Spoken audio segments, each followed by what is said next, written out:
Player grades. Cavs versus Pistons, Game 7. Jarrett Allen crushes another one. Allen dominated another Game 7. The Cleveland Cavaliers watched the Fro dominate another Game 7, beating the Detroit Pistons and advancing to the Eastern Conference Finals. All grades are based on our usual expectations for each player. Donovan Mitchell, 26 points, 6 rebounds, 8 assists, 1 steal, 1 block, 0 turnovers.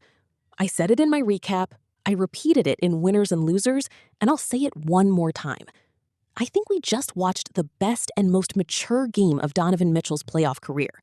He didn't unload the clip and go down swinging like years past. No, Mitchell started the game with 3 straight assists, working his way downhill and giving it up to his teammates to set the tone. The Cavs' offense flowed methodically through Mitchell as he weaved in and out of possessions without ever dominating the ball. Mitchell was a playmaker, only until the perfect moment for him to seize full control arrived. He scored 15 points in the third quarter, building a huge lead and slamming the door on any realistic chance of a Pistons comeback. Grade A+++. James Harden, 9 points, 5 rebounds, 6 assists, 1 turnover. This is the first game of the series where I didn't notice Harden. That's actually a good thing. Harden shot 2 of 10 from the floor and 0 of 6 from downtown. That could be frightening in other circumstances. But he only turned it over once and dished out 6 assists while comfortably playing without the ball. The process was better than the results, and the Cavs finally gave him enough support to where this type of performance can somehow register a +30 in the box score. Evan Mobley, 21 points, 12 rebounds, 6 assists, 2 steals, 2 blocks. Evan Mobley has grown up quite a bit in this postseason. He gradually found his stride versus Toronto and showed every bit of that growth in Game 7 against the Pistons. Evan Mobley, 21 points, 12 rebounds, 6 assists, 2 steals, 2 blocks. Evan Mobley has grown up quite a bit in this postseason. He gradually found his stride versus Toronto and showed every bit of that growth in Game 7 against the Pistons. Mobley once again dipped his hands in every cookie jar tonight. He did a little bit of everything, dominating the paint, dishing out assists, and shutting down numerous Detroit possessions with his defensive versatility. The numbers from his last 4 games of the series say it all. Jarrett Allen, 23 points, 7 rebounds, 1 assist, 1 steal, 1 block.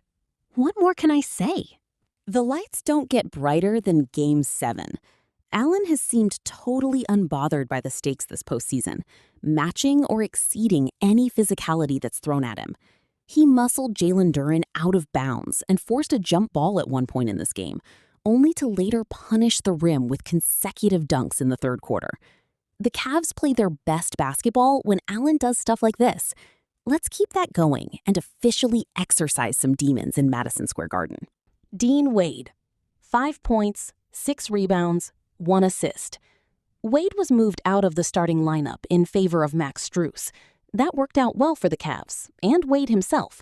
He looked more comfortable with less pressure on him coming off the bench. Wade nailed his first 3-point attempt and then cut to the rim for a tough finish shortly after. Max Strus, 9 points, 3 rebounds, 2 assists, 3 steals. This grade is vibes-based. Nothing I tell you about his box score will accurately represent the impact Strus had. I'll focus on the way he battles for every loose ball, getting his hand on nearly every available rebound, even if he doesn't secure it himself. Dennis Schroeder, 2 points, 3 assists, 3 rebounds, 1 steal, 2 turnovers. This is the type of game you want from Schroeder. Obviously, being part of a 30-point win makes that easy to say, but Schroeder was steady through the night, keeping the offense flowing while being a pest defensively.